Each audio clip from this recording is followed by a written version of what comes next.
प्रिय साथियों, 12 अगस्त को पूरी दुनिया के अंदर युवा दिवस मनाया जाता है। आज पूरी दुनिया के युवा बहुत सी परेशानियों से जूझ रहे हैं। पहली परेशानी तो डिप्रेशन की है। डिप्रेशन के बहुत से कारण हो सकते हैं जो सारे नहीं बताए जा सकते, लेकिन बहुत से कारण हैं, पारिवारिक भी हैं, सामाजिक भी हैं और स्वास्थ्य से संबंधित भी हैं। शादी के संबंध में बहुत सी समस्याएं हैं। किसी की शादी जल्दी हो रही है, किसी की शादी नहीं हो पा रही है, किसी की शादी अगर हो गई है तो सही स्पाउस नहीं है। इस तरह की समस्याएं हैं। जेंडर डिस्क्रिमिनेशन के कारण आधी दुनिया परेशान है बहुत ज़्यादा, उसकी भी सारी दिक्कतें हैं। अनएम्प्लॉयमेंट बहुत बड़ी दिक्कत है युवा पीढ़ी को। युवा पीढ़ी जो करीब 24 साल से पहले झेड़ती है और 21 साल के आसपास, तो बेरोजगारी सबसे बड़ी समस्या उसके लिए हो जाती है। उसको बड़ा दिक्कत होती है अपने पारिवारिक जीवन में भी और अपने सामाजिक जीवन में भी। और अगर कहीं ऐसी जगह कमाई कर रहा है जहाँ बहुत कम पैसा मिलता है, तब भी वो डिप्रेशन का भी शिकार रहता है और उसको बहुत दिक्कतें आती हैं। सोशल मीडिया और नेट एडिक्शन बहुत दिक्कत कर रहा है लोगों को, चाहे वो लाइक्स के इंतज़ार में हो, चाहे शेयर के इंतज़ार में हो, चाहे व्यूअर्स के इंतज़ार में हो। और बहुत बड़ा कारण है कि लोग दुखी रहते हैं, बहुत परेशान रहते हैं। नेट का एडिक्शन इतना है कि अगर 10 मिनट के लिए नेट बंद हो जाए तो लोग को पसीना आने लगता है कि हाँ, शायद उनके अंदर कोई जान नहीं रही है, उनके अंदर कोई कमी आ गई है, उनका खून ख़त्म हो गया या उनकी हड्डियाँ चली गई हैं।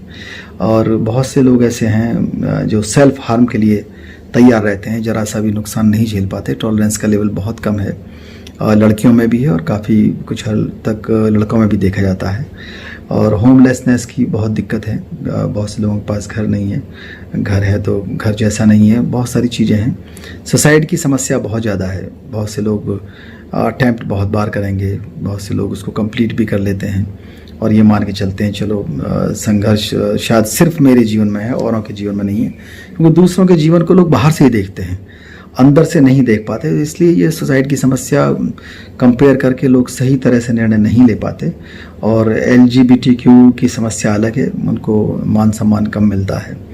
वो भी अपने युवा काल में बहुत ज़्यादा दिक्कत में रहते हैं। उन्हें चाहे प्रोफेशन हो, चाहे फैमिली लाइफ हो, उनको बहुत दिक्कतें होती हैं।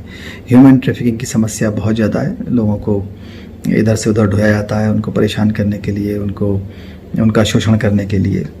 और टीन प्रेगनेंसी की समस्या भी पूरी दुनिया के युवा झेलते हैं। बहुत ज़्यादा जानकारी नहीं होती, लेकिन उत्साह में और जानकारी की कमी होने के कारण टीन प्रेगनेंसी की समस्या बहुत ज़्यादा है।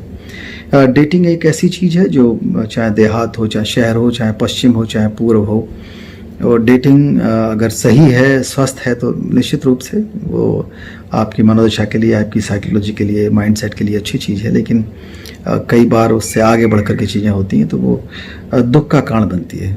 एक हुकअप कल्चर डेवलप हो गई लोगों की। लोग चाहते हैं कि बहुत कैजुअल सेक्स को अपना करके वो शायद जल्दी सुख की प्राप्ति कर पाएंगे, तो उसमें बहुत दिक्कतें आती हैं। उसका दुष्परिणाम बहुत होते हैं जो युवाओं को झेलने पड़ते हैं। ड्रग एडिक्शन बहुत ज़्यादा बढ़ गया है, और जो ख़ासतौर से महानगरों में है, विद्यार्थी काल में और युवा काल में। उसको लोग समझते हैं कि शायद ये एक पलायनवाद है, और जो संघर्ष से बचना चाहते हैं, उस तनाव से बचना चाहते हैं, तो ड्रग्स की शरण में चले जाते हैं। एंग्जाइटी की समस्या बहुत ज़्यादा है। चारों तरफ से लगता है कि हमें घेर लिया है। वो एंग्जाइटी, डिप्रेशन सब एक ही चीज़ है। एक अलग चीज़ है जो काफ़ी दिनों बाद आई कि ओबेसिटी की समस्या है, जिसको लोग झेलते हैं और उसको ये मानते हैं कि ये कोई बीमारी ना होकर के शायद हमारे लक या चांस के ऊपर है। तो वो भी एक बहुत बड़ी दिक्कत है।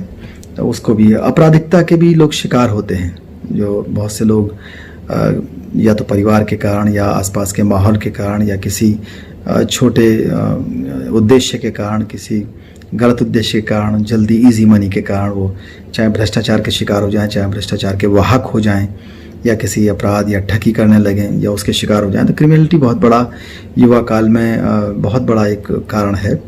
और लोगों के पेरेंट्स और चाइल्ड की जो रिलेशंस हैं, पेरेंट्स के युवाओं के साथ खास तौर से, पेरेंट्स चाहते हैं कि युवा जल्दी से जल्दी शादी कर लें और जल्दी से जल्दी वो सेटल हो जाएं, लेकिन वो हकीकत में कई बार ऐसा नहीं हो पाता है। कोई ना कोई बच्चा थोड़ा बहुत दिक्कत करता है और वो आगे मान लीजिए अनएम्प्लॉयड रह जाए काफ़ी दिनों तक, तो माँ बाप के लिए परेशानी होती है और उसमें पेरेंट्स की और जो युवा संतान है उसके संबंधों पे फ़र्क पड़ता है। और पेरेंट्स के साथ अलावा लोगों को अपने गुरुओं से, अपने जो उनके एम्प्लॉयर्स हैं उनसे भी बहुत सारी दिक्कतें होती हैं और लोग दबाव के मारे शेयर नहीं कर पाते, किसी हिचक के कारण उन समस्याओं को हल नहीं कर पाते। बहुत सी जो हेल्थ प्रॉब्लम्स हैं जैसे स्लीप डिप्राइवेशन है या कोई बायोलॉजिकल कॉज है, एंटी सोशल पर्सनैलिटी का डिसऑर्डर है, इस तरह की समस्याएं लोग चाहते हैं शायद ये हमारे भाग्य की वजह से हैं, जबकि बहुत से कारण ऐसे हैं जो हेल्थ के इश्यूज़ हैं जो ट्रीटेबल हैं, जो ट्रीट किए जा सकते हैं।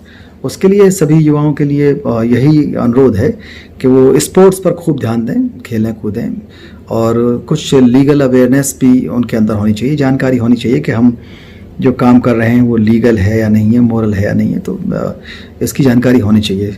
टूरिज़्म के प्रति भी लोगों का शौक़ उनको जो उनके कष्टों से दूर कर सकता है और उनको पॉजिटिव बना सकता है। और असली फ्रेंडशिप को ना छोड़ें, जो पहले जैसा था कि असली फ्रेंड्स थे, तो जो असली फ्रेंड्स आपके दुख सुख में साथ रह सकते हैं वो सोशल मीडिया के फ्रेंड्स लगता है कि शायद उतना साथ नहीं दे पाएंगे। वो दूर के हैं, कोई अमेरिका में बैठा है, कोई साउथ इंडिया में, कोई नॉर्थ इंडिया में, काफ़ी दूर हैं। उनकी उपयोगिता हो सकती है बहुत ज़्यादा हो, लेकिन जो रियल फ्रेंड्स हैं आपके पड़ोसियों में से, आपके क्लास में से, आपके ऑफिस में से, उनका जो साथ है वो बहुत ज़्यादा उपयोगी है, उसको ना छोड़ें। सेल्फ हेल्प के लिए बहुत सारी पुस्तकें, बहुत सारी ट्रिक्स हैं जो आप खुद पढ़ करके बिना हिचक के अपने आप को सुधार सकते हैं, अपनी चीज़ों को ठीक कर सकते हैं। युवा साथी गिविंग में जो देना है, लोगों को देना सीखें। जो भी कुछ है अगर आप उसका कुछ भी देते हैं, चाहे अनुभव दें, चाहे समय दें, अगर किसी को देते हैं तो आप उसका सहारा बनते हैं और वो आपको हैप्पीनेस की तरफ ले जाता है। तो युवाओं को बहुत बड़ा उनके पास ये एक संसाधन डेवलप होता है हैप्पीनेस का। और पॉजिटिव स्ट्रेस को अपनाइए। पॉजिटिव स्ट्रेस को अगर अपनाते हैं तो आपको नेगेटिव स्ट्रेस या जो डैमेजिंग स्ट्रेस है उसके आप शिकार नहीं होंगे। और निश्चित रूप से एक प्लानिंग की लाइफ हो, सेविंग्स करना सीखें और इंश्योरेंस में आपका विश्वास हो, प्लानिंग में विश्वास हो। अपनी स्किल को डेवलप करते रहिए और एनहेंस करते रहिए हमेशा। वोकेशनल एजुकेशन अगर आप ले सकते हैं तो बहुत अच्छी बात है, वो आपके एम्प्लॉयमेंट जनरेशन में, उसके एम्प्लॉयमेंट में बहुत ज़्यादा आपको फ़ायदा करेगा। टाइम मैनेजमेंट ज़रूर सीखना चाहिए। कई बार ऐसा होता है कि हम सिर्फ टाइम को मैनेज नहीं कर पाते हैं और चीज़ें हमारे हाथ से निकल जाती हैं, फिर हमें वो दुखी करती हैं। तो युवाओं के लिए बहुत बड़ी चीज़ है।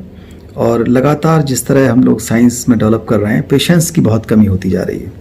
तो वो पेशेंस का पालन करना और पंचशील का पालन करना, निश्चित रूप से झूठ से दूर रहें, नशे से दूर रहें, व्यभिचार से दूर रहें और बहुत सारी ऐसी चीज़ें हैं जो आपकी पर्सनैलिटी को वीक करती हैं, उनसे दूर रहकर आप खुश रह सकते हैं। यही संदेश युवाओं के लिए। बहुत बहुत धन्यवाद।